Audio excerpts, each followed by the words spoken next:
If you want access to bonus episodes, reading lists for every series of Empire, a chat community, discounts for all the books mentioned in the week's podcast, ad-free listening, and a weekly newsletter, sign up to Empire Club at www.empirepoduk.com.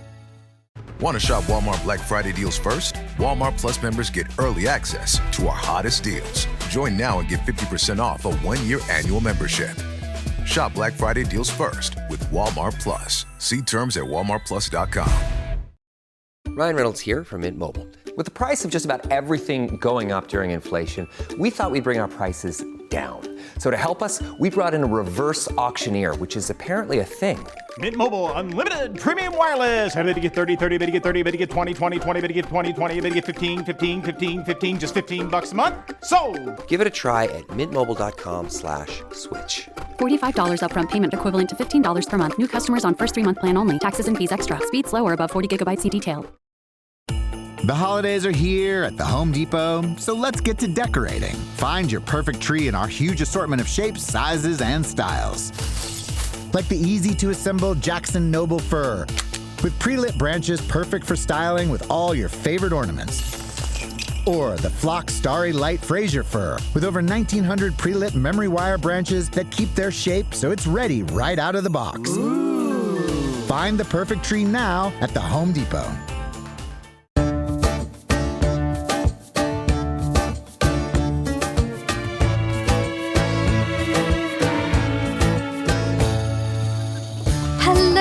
And welcome to Empire with me, Anita Arnon. And me, William Durham. So I have just arrived back in India, in Mumbai. Had the most lovely month, actually. I have to say, I've been just heaven. You really have. Starting in Bali, and my first visit to Malaysia, which was gorgeous. Playing country. to packed audiences wherever you go, young man. I mean, I it's have been you rammed. to thank for that, Anita. 3/4 of the audience were there, I think, as Empire listeners. It was just lovely. That's nice to know. But I mean, honestly, it's been rapturous. You've been like a little bit of a Bono type character, the Bono of history, travelling around. Thank you for that. Empire's doing some really strange and amazing things. So I went to a kind of an inspiring event, really. It was at the House of Lords because they were unveiling the first portrait. It's going to be in quite a prominent place as the first turbaned Sikh lord, a guy called Lord Inderjit Singh. And so that was very lovely. But the number of people who listened to Empire. When was he? He's now. He's living. Yes, he was there, standing right, next to his portrait. Very good portrait it is too. But the number of people who listened to Empire, and sort of generationally, so there were some very wise greybeards who were there who listened and who had some sometimes constructive commentary. And then there were some really young, shiny, beautiful things who were also very lovely about it. It is an extraordinary medium that we've stumbled into. You and I are used to writing books where, if we're lucky, a few thousand people will read in years after we publish them. And this wonderful form where you can just chat away with each other and suddenly here we have the whole world listening. It's just crossing every boundary of every country. It's extraordinary. See, I chat to you till the cows come home, but also, have you seen the Esquire magazine that's come out with us in it? With me looking like some sort of vampire about to suck your blood. I look ridiculous and I realise I should have done my nails before the photo shoot. But shall I show you? I've got a hard copy. I got one. Hang on, do you want to see? 1 second, I can get it. Ooh. I haven't seen it. No, I know you haven't. I'm going to show you. It's quite exciting. It was the only thing that made my youngest child, who really worships his dad but thinks I'm there for tea time and hugs. That's my job. Look at the size of that. Goodness gracious. I told you. I'd specially ordered it so you could see it. Oh, will you get another one for me? I'd love one. Oh, look at that. It's not a very flattering picture, but it's very big. I think you look very nice. We really ought to get down to business, as it were. We're picking up the baton from the last episode of Babur that we did. And if you become a club member, you will not have to wait for these episodes to come out and such gems as a magazine spread that you can't see. But you'll be able to hear all of the Babur episodes. Go to empirepoduk.com. That's empirepoduk.com. You don't just get clumpage with our little mini series, but you also get early access to any tickets if we do live shows and a weekly newsletter. Which is more like a sort of magazine. It's a very grand newsletter. It's really good. Yeah. I know they should put that photo in it somewhere. Including book discounts. Which actually add up, given the Yeah, amount of they people really do. who seem to buy the books that we're talking about. Yes, I know people complain that we've made them buy books, but if we're making you buy books, we're also trying to mitigate that pain by giving you discounts. So join the club today. EmpirePodUK.com is where you'll find us. Now, remind us, young man, where did you leave us and where did you leave Babur? So we were talking about the life of Babur, who is this extraordinary character who's roughly the sort of contemporary of Henry VIII, or maybe one generation before him, Henry VII, if you're looking from English history point of view. And Babur is remembered for two things. He's remembered in India for the fact that he conquered northern India and established the Mughal dynasty. But he's also remembered for being one of the greatest diarists in all history. And my greatest pleasure during lockdown was editing and writing an introduction to the Baburnama. So this is stuff very close to my heart. And it is Babur, the writer, that I admire and am obsessed with. And I think the section that we're going to be talking about in this episode is one of my all-time favorite episodes, because when we ended our last episode, which described his childhood, how he'd inherited this kingdom in the Fergana Valley of what is now Uzbekistan, and then had to watch both he and all his cousins lose their patrimony and be kicked out. And by the time he was only 21, he was a refugee wandering with all his family, with all their goods on their backs. And then his fortunes turn, and through a series of remarkable accidents as much as anything else, he captures Kabul and manages to reestablish his dynasty, which have become just refugees, migrants, penniless, hopeless migrants without any lands to their name. He manages to reestablish them and settle them in and around Kabul. And there then follows in the book, which, as I say, probably my favorite section of all, when he goes to visit the one remaining Timurid kingdom, his cousins who have taken over the western Afghan city of Herat. And what's lovely about it is that Babur, who's quite a self-confident figure in his book, and for example, when he goes to India, he's very clear that he comes from this superior Central Asian culture where everything is symmetrical and neat and logical, and he regards India as sort of dusty and hot and not to his taste. But it's the reverse when he goes to Herat. He feels himself the mud-booted provincial.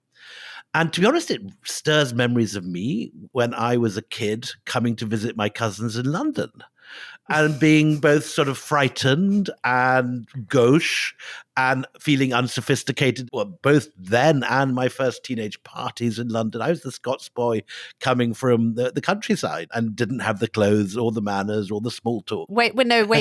Wait a minute. Because Mr. Life and Soul of the party, you're not telling me you were clinging to the wall or hiding in the kitchen. I was totally clinging to the wall. And all these good-looking party boys in London who knew their dance moves and knew how to talk to girls. And I was there, age 14, feeling completely out of it. And this is exactly what Babur... It's true. But Babur also, I mean, it is actually delightful about how he sort of describes his own awkwardness. That is lovely. He's also so enthusiastic about everything that he sees, which is like a tourist whose eyes are open for the first time, because he does this sightseeing trip, doesn't he? For 40 days, he goes wandering, going, look at that, this is amazing. I just saw this. It's utterly beguiling, actually. And when you read the book, it comes straight after this session where he's been a vagrant. You know, he's literally a tramp on the move. He can't wash his clothes. He hasn't got a house to call his own. And he's captured the city, and now he's going to visit his cousins. And he is just dazzled by the clothes, the fashions. And there's one little section I'd love to read, which is when he goes to his first Herati party, and they serve him roast goose. And Babur doesn't know how to eat it. And I'll read you the passage. It's so sweet. It just, again, very much reminds me of my gauche younger self. As I was no carver or disjointer of birds, I left the duck alone. Do you not like it? Inquired the Mirza, the prince. Said I am a poor carver. At once he disjointed the bird and set it before me in such a manner that he had no match. At the end of the party, he gave me an enamelled waist dagger. And then there's another occasion when his cousins were listening to flutes and dulcimers, singing and dancing and drinking wine, something Babur had never tasted. And he says, I knew nothing of its cheer and pleasure. And his cousins begin to mock him. He's the gauche country boy, who hasn't ever broken the Islamic ban on alcohol. And this is his description. The party was altogether elegant. It crossed my mind now, when the Mirzas were so pressing, and when too we were in a town so refined as Herat. Where should we drink if not here? Here were all the chattels and utensils of luxury and comfort. They were all gathered and in use. So I said, I resolve to drink wine. I would determine to cross that stream. The social cups were filled. The guests drank down the wine as if it were water of life. And when it mounted to their heads, the party waxed warm. Isn't that lovely? So, the little yokel comes, his eyes wide open, scared of a goose. But he then does undergo one of the quickest educations in becoming a refined gentleman. I mean, there is a lovely account from his 9-year-old cousin, who's a young man called Haldar, who also ends up, like all the refugees of this family, as you say, they sort of end up in Herat, because, everything else is being seized from them. And Haldar describes the education that you get as a yokel who's arrived in cultured Herat. This is what he says. He says, the education consisted of arts of calligraphy, reading, making verses, epistolary style, painting and illumination, such crafts as seal engraving, jewellery, goldsmiths' work, saddlery and armour making, also the construction of arrows, spearheads, knives, in the affairs of state, in important transactions, in planning campaigns and forays, in archery, in hunting, in the training of falcons, and in everything that is useful in the government of a kingdom. Isn't that lovely? And I find that rather delightful, that, painting and illumination is important in the governing of a country. Isn't that lovely? And particularly this thing that he's learning poetry there. That's what I love. This guy who's quite capable of impaling people alive and, is in some ways, to our eyes, looking back, a complete brute in war. Mm-hmm. He's also incredibly open to literary nuance and refinement. And there's this one sentence. He said, the court of my cousin Hussein Bukhara and the brilliant cultural world he created around him was a wonderful age. In it, Khorasan and Herat was full of learned and matchless men. And this is the sentence I love. In Herat, a man can't stretch out his leg without touching a poet's backside. I love it. Oh, that is hilarious. He does start. I mean, the Herat is the awakening of the poet in him as well. And his, I think it's the first time you start seeing him playing with couplets. He writes couplets of poetry and then rewrites them and rewrites them and rewrites them, as many slight deviations as possible. But to keep, he starts playing. He becomes playful in language. You've told me about your favourite place in Herat before. Just tell everyone else. This is a place called the Garzagar.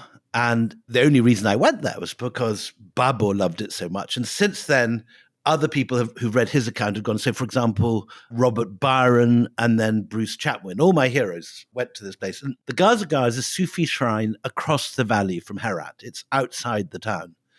And it's in this little oasis. You cross this sort of bit of deserty territory, scrubland, and then suddenly you're in this oasis with running water and trees everywhere. And you go in this arch, and I just remember that the day I was there, there were kind of flights of pigeons landing and taking off, and people were feeding them.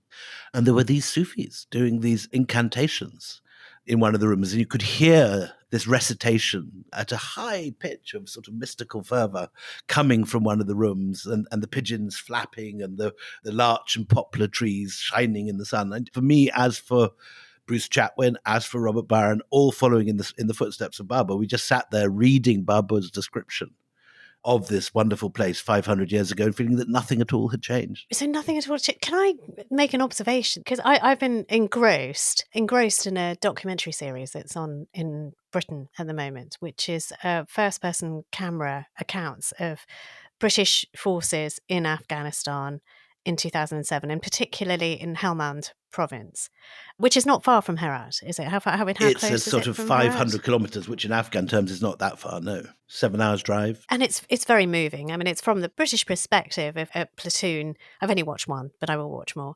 A platoon that loses a boy. I mean, you just actually look at them. They all look like children who are sort of in a foreign land, sort of almost playing a video game that then becomes very, very real. People they care about die. And obviously there are lots of people dying at the other end as well. But you look at the landscape that they are walking in, and it could be a different planet. There is nothing there. The bazaars and things that he talks about, Babur, the opulence, the splendor, the not being able to stretch out your feet without hitting a poet.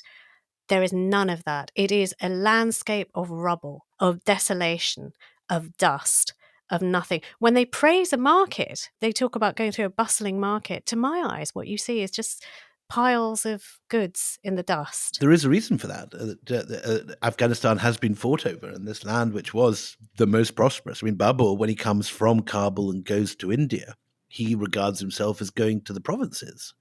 He may, that may have been prejudice on his point of view, but the fact that anyone could hold that view, when today, of course, Afghanistan feels like the back end of the most remote, ill-treated, neglected place on earth. In a sense, this is the high point from which poor Afghanistan has had a dizzying descent, with successive invaders coming, trying to hold it, destroying chunks of it, and leaving it more wrecked. In Afghanistan, in Herat, when I was there was a museum of jihad. It was basically a kind of what you call a war museum, or like the Imperial War Museum in London, except that in the Afghan version, the most recent exhibits were all the burnt out Russian troop carriers and tanks which had been left after the Mujahideen took over. And I remember writing in my diary at that time, next it will be the tanks of the British. And sure enough, you can bet your bottom dollar that the Western Alliance's troop carriers will be in that museum already now. Well, I mean, the poignancy then of reading Babur's description of feeling like a yokel in Herat, and then looking at what Herat is more recently. In 1507, William, something big happens because he's loving Herat, and all good things must come to a crashing end in Babur's life, and particularly if Shaybani Khan is involved, the nemesis who has forced his, Babur's sister to be his wife, because he takes Herat. Tell us about that. So his one place where he's suddenly growing and learning and calligraphy and writing poetry. And where his dynasty has survived. That is an important thing. This is his cousins in charge. And they've lost everything in what's now Uzbekistan. Shaybani Khan has taken it. And Herat, other than his own kingdom of Kabul, is the one other kingdom of his dynasty.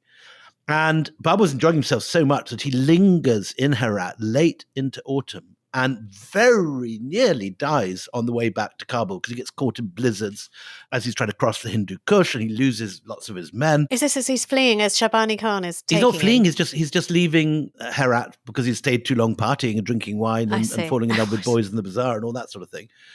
And then the news comes the following spring, at the very beginning of the campaigning season, as soon as the passes thaw, Shaybani Khan just comes and he storms Herat. All these places where Babur has been dazzled and where he has had so much pleasure and fun is now just a charnel house. Shaybani Khan storms Herat, slaughters Babur's cousins. He even mistreated the prince's wives and children. And this includes another of his sisters, Khazada, his only full sibling, who's forced to marry and bed the family's archenemy, Shaybani Khan. And according to the historian Kandemir, the delicate beauties of the inner sanctum of inviolability were taken captive and tormented by the merciless Uzbeks, and Venuses of the chamber of chastity were left by the ravaging Mongols to wander destitute in the lanes and bazaars. So this has a major psychological effect on Babur because he is now literally the last Timurid ruler standing. And in 1508, in recognition of this, he actually formally decides to take on Timur's legacy and adopt the Persian title Padshah. He calls himself emperor. And he realizes that his is the last stand of his dynasty, and he's got to have something. And so what he does is he makes a very controversial alliance with the Persian Shah, Ismail Safavi, the founder of the Safavid dynasty. Do you remember we talked about this when we have with Barnaby Rogerson, didn't we? Yeah. Yes, the brilliant Barnaby Rogerson. Now, we ought to remind people who Shah Ismail is. Can you give us a little pen portrait of who he is? Sure. He is this Persian mystical leader who embraces the Shia form of Islam and uses this as a way of sort of weaponizing the faith of his followers, and they take over Persia. But this is a highly controversial matter for someone who is an Orthodox Sunni like Babur. Let's explain that, because if you haven't listened to our episode on Persia and Iran, there are two major factions of Islam that have been at war since the beginning. That is the Shias and the Sunnis. The Shias are largely the Iranians now, and that begins with Shah Ismail. And then you have the Sunnis who exist in Pakistan, in India, what is now Pakistan, but with India. The Uzbeks are Sunnis. The rest of the Islamic world. I mean, basically the rest are the Sunnis. And the bad blood between them is right from the start. And for our man Babur to try and make a pact with a Shia will be seen in the rest of the Islamic world, will it not, as treachery? That, what are you doing? Why are you talking to them? Yeah. And so he thinks that by making this alliance with the new kids on the block, the Shias of Persia, that this is his one trump card left to get back at Shaybani Khan and the Uzbeks. And that maybe, if he makes this alliance and abjures his faith. It's important to say that contrary to some impressions of Babur, particularly in India today, Babur is not a very religious person. He drinks, does all sorts of things that an observant Muslim would not do. And so it's not like he is undergoing a major self-betrayal as far as his religious instincts are concerned, but it is a highly controversial political move. And indeed, it misfires. So he makes this alliance. He briefly conquers his old territory of Samarkand again. This is the place he first got when he was 16. It's the place he's longing to recapture. In alliance with the Safavids and with the mainly Safavid Shia army, they take Samarkand, and then the people of Samarkand throw them out because they don't want to be ruled by heretics, even though Babur is someone that's been born and brought up there. They prefer the newly arrived Uzbek Sunnis to their old Timurid rulers who, in the eyes of the faithful, have broken the faith. Yeah. You have to understand that Babur is a man who is desperate to get his lands and titles back. And also his sister has been really very poorly treated by Shaybani Khan. Shaybani Khan is a boo-hiss kind of villain in this story. Absolutely. But the thing is, my enemy's enemy is my friend is the doctrine that works here for Babur, because Shaybani Khan and Shah Ismail hate each other, hate each other. And it's a really lovely story about how their enmity sort of is born. Can I tell you this story? It's such a good story. So the story is fantastic. It's basically diplomacy, grenade diplomacy, when you set out to insult the person that you're talking to. So Shaybani, who is an arrogant so-and-so, sends the Shah as a gift a begging bowl. Basically, like, up yours. That's what I think of you. You're a beggar to me. So sends an ambassador with a begging bowl. The Shah responds by sending a spinning wheel. And they right, okay, and it's war. And you have seen this in history before. Have you read your Henry V? Do you know how it's happened before? I've never read Henry V, actually. No, I haven't. It is supposedly the Dauphin sends the young Henry V a gift. It's like a big barrel, and he opens it. An ambassador grandly presents it to the court of Henry V, and he opens it up and it's filled with tennis balls. And the meaning of it is, you are a young pup, you are not serious, you are frivolous, go play your games, boy. Go play tennis. Because, don't start messing with the grown-ups. And Henry V's answer is, the reply I will send will not be tennis balls, it will be cannonballs. And that is, sort of that kind of, again, grenade diplomacy. So I thought that was, sort of a marvellous thing. So of course for Babur, it makes total sense that he will make friends or try and make some kind of treaty with a man who loathes Shaybani Khan as much as he does.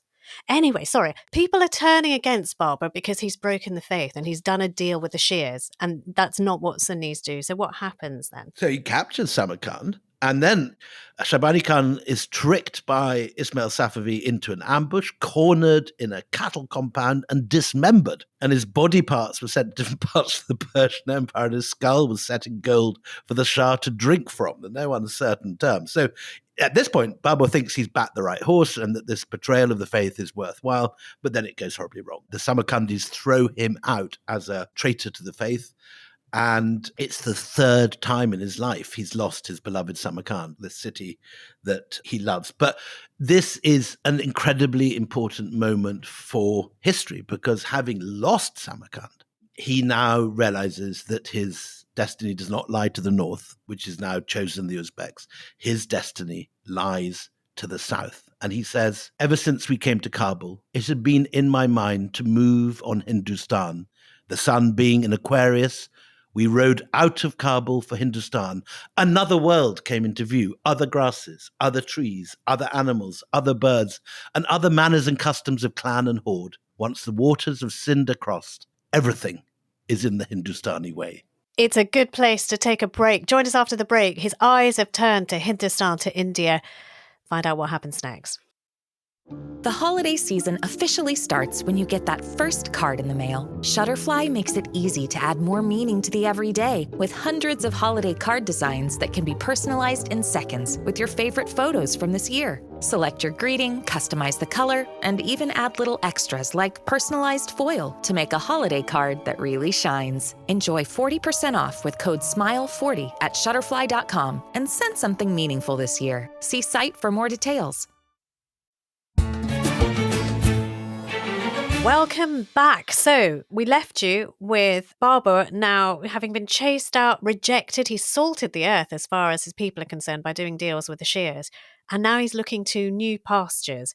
And William, you've got a great story about some of those new pastures, particularly one of the crops from those pastures. Absolutely. Tell us about that. Mangoes, not just mangoes, but green mangoes and honey.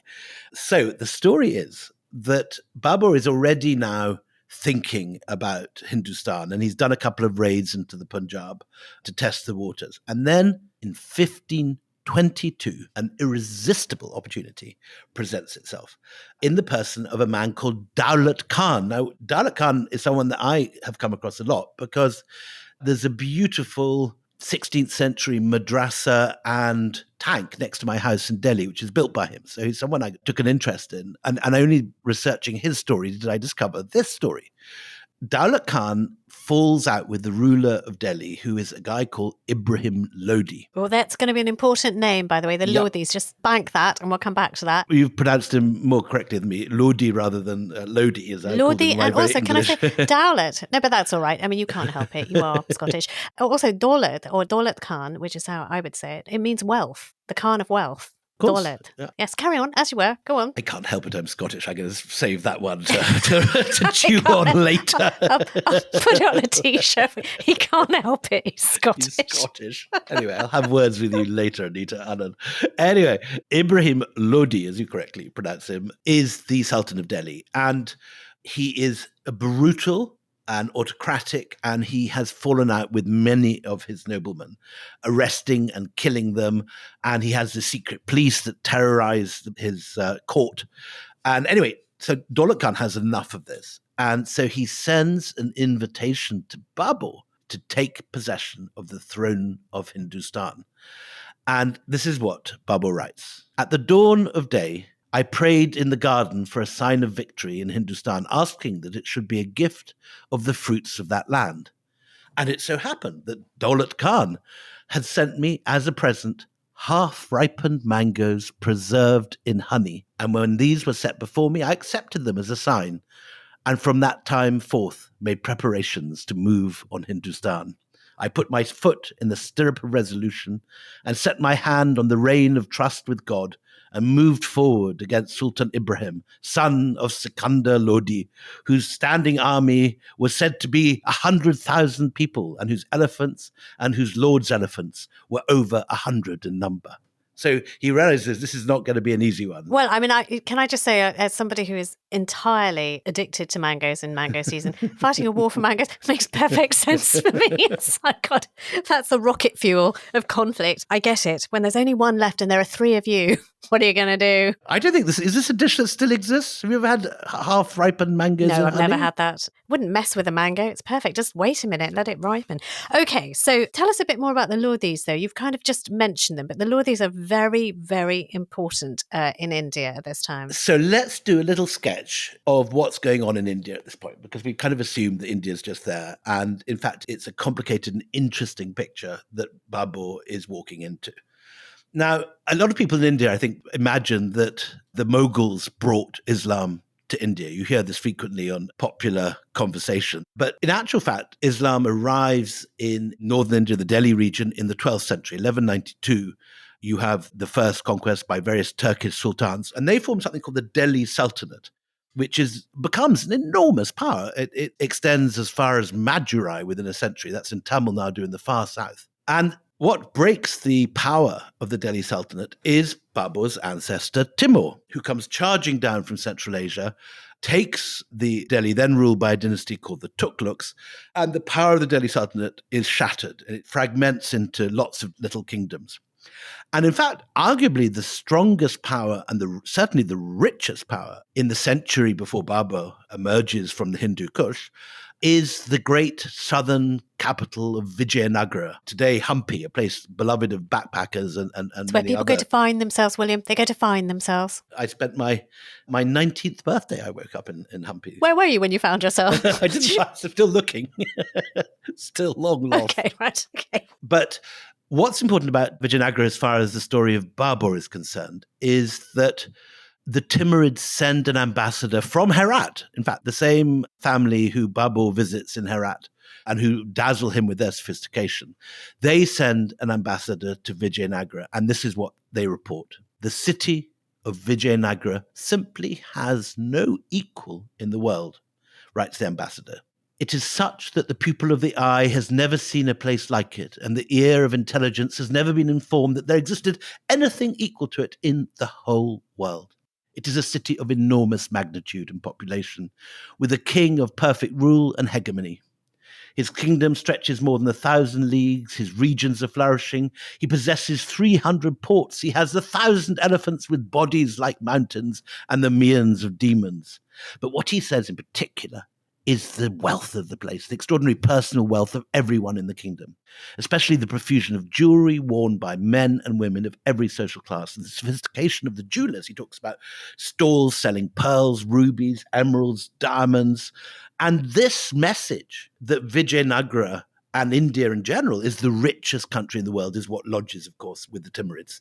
And so when Babur is planning an expedition down to Delhi, he's hoping that Delhi is going to be like this, that everyone is covered in jewels and diamonds and gold. I mean, it would be good, wouldn't it? I mean, they've got mangoes and honey. A bit of gold won't hurt. So this is it. This is his great hope. It's actually his fifth expedition into Hindustan. He's done little raids up to now, but in the autumn of 1525, he rides south at the head of an army of only 8,000 men. But crucially, he brings with him Turkish matchlock men and artillerymen. What's interesting with this is that there has been a long history of people from Afghanistan making raids into northern India. Yep. So the Punjab has been a practice point for anyone who fancies their chances Your in India. poor ancestors have had a few headaches in their time. Yeah, Punjab sort of resists it under Maharaja Ranjit Singh and the founding of the first Sikh kingdom. It's like the first time that they're able to repel Afghan raiders. Otherwise, the Afghans come over regularly. It's like a shopping trip. It's like basically supermarket dash. They come over, they take everything they can, and they go back over. So, you know, there is a great history. Heard Afghan raids on India described as a supermarket dash. Load up your you're horses. Not wrong. No, it's exactly what it feels like. But also, I just wanted to say a little bit something about Ibrahim Lodi from the Lodi dynasty, because he is an unpopular sultan as well. So, you know, Babur is able to make, I think, the headway that he does because people can't stand Ibrahim Lodi. He's a man who likes flattery. He's a man who appoints people who are young and pretty and say nice things to him, but are not necessarily the ones with the experience. So there are lots of nobles within Ibrahim Lodi's court who think he's an idiot who is vain and stupid and also really unpleasant to be around because he has a temper as well. So Lodi is not loved in his own sultanate. And we should also say that he actually controls not an enormous territory compared to the Delhi Sultanate of the past, whose armies, you know, extended down to the middle, if not the south of India. Ibrahim Lodi only really has the immediate Delhi region and a little bit of what's now UP. It's a half-hearted, small kingdom.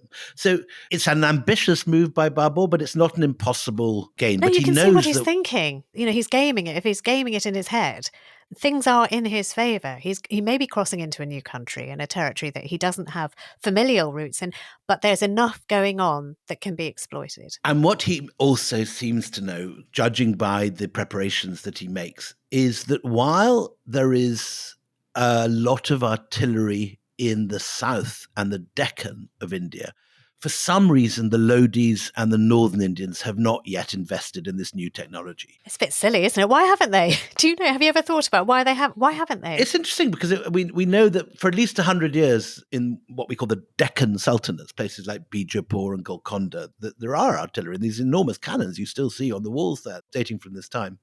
But for some reason, it doesn't exist in the Delhi Sultanate. So the thing that Babur makes preparations for. He does two basic clever moves before taking on Ibrahim Lodi. First of all, he knows that he has to bring in absolutely state-of-the-art artillerymen and musketmen, neither of which have been seen in the Delhi Sultanate.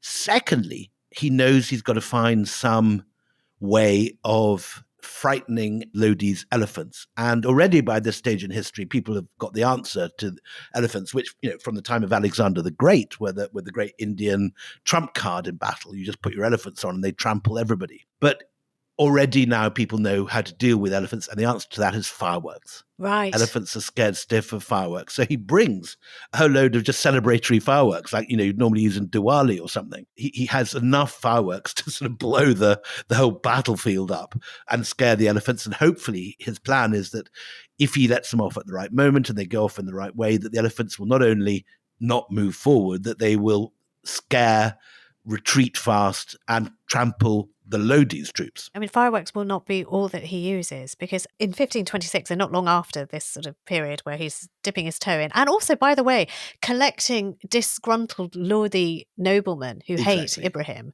along the way, who go, actually, you know what, hate this guy, but hate that guy more. And at least this guy is a better ruler and he knows calligraphy and also saddle making, which he learnt in Herat. So I think, he's learned how to run a government. They are following Babur instead, and he's sort of, like a rolling stone. He's gathering momentum.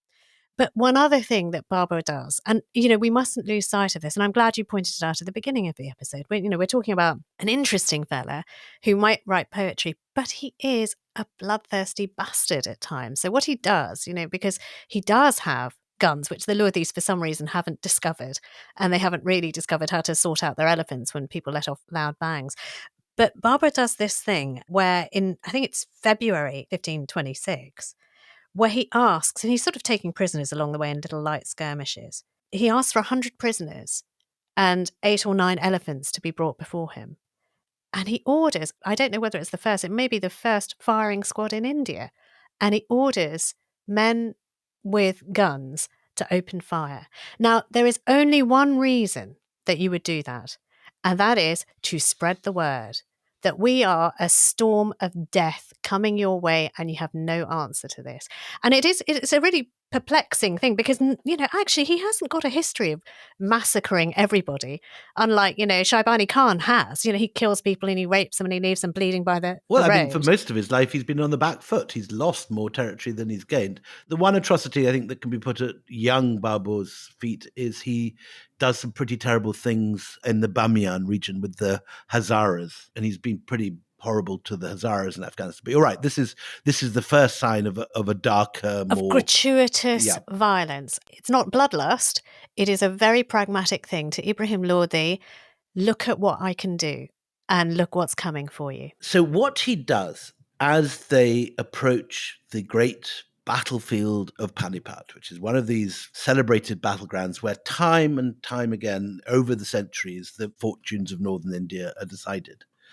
And he makes an unexpected strategic move. He goes round the farms in the Punjab and he collects 700 farm carts. And he uses this as a barricade. It's a very sort of rustic and un-Mughal. It's very Robin Hood. Very Robin Hood. It makes me think of Robin Hood, isn't it? Yeah. Mm-hmm. And they mount the artillery. The artilleryman he's brought with him, his big trump card is this guy, Ustad Ali, who's regarded as the most fancy artilleryman in Central Asia. He's got him on board. And he gets Ustad Ali to put all his guns together on this barricade of farm carts. And he provokes Ibrahim Lodi to attack his position, and then he unleashes his firepower. The artillery wipes out the cream of Ibrahim's cavalry, and just as he planned, he lets off the fireworks, which panics the elephants. And then Babur unleashes his own cavalry, who roll up the Afghan wings and rain arrows down on the Lodi army from both flanks. And this is exactly the technique that Shaybani Khan had used against him. He's learnt from his mistakes earlier in his career. And he writes, to his own surprise, by midday, 20,000 of the Lodi's troops were dead, including Sultan Ibrahim.